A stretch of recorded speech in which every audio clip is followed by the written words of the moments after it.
Wife is out getting laid right now. Never thought I'd be here, but yet here I am.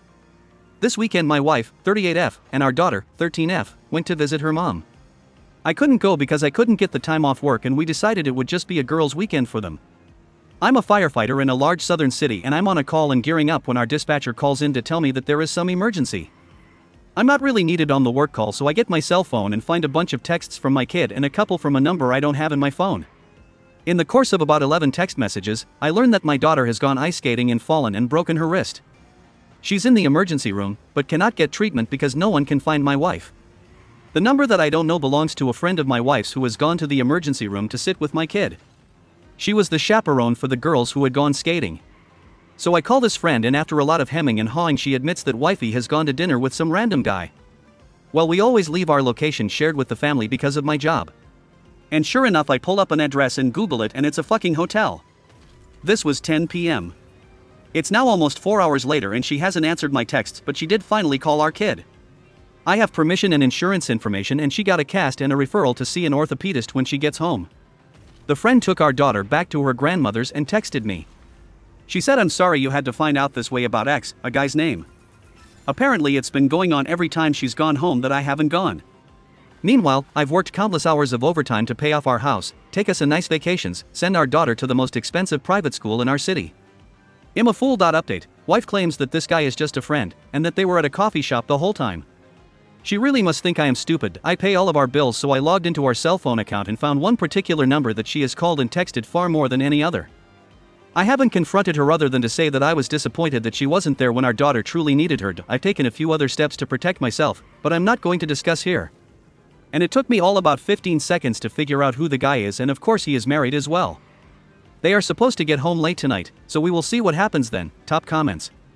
Your wife is despicable.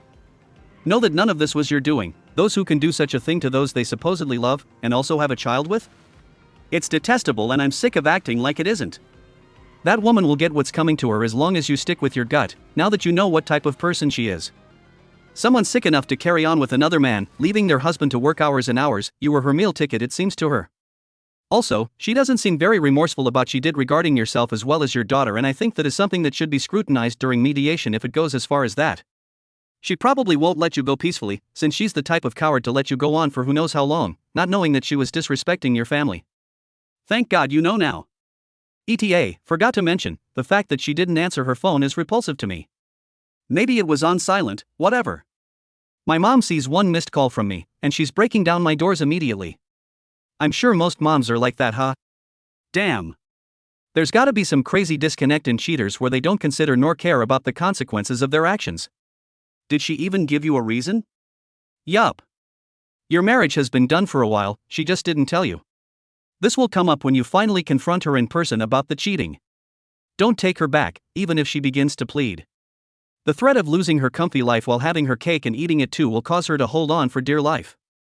This is a normal reaction for busted spouses. If you cave and decide to reconcile, it'll last all of 6 to 12 months before she begins to wander again. And, this time she'll have learned how to cover her tracks better. There's no need to lawyer up unless there's something big that the two of you can't work out together. The paperwork process isn't too bad, and you can always get a mediator to check over the documents for completeness. Lawyers are expensive and aren't needed in every divorce case. After the shitshow contribution, take some time before engaging with her to work through your emotions. You want to be clear, level-headed, and emotionally mature enough to be able to think clearly as you go about splitting the household and closing this chapter of your life. Whether you decide to remain friends after the dust settles is up to you. You guys will have to co-parent your daughter until she's an adult. The worst thing that you can do is remain nasty to each other and badmouth the other parent to the kid. Good luck, bud. Let us know how you're doing in a few months.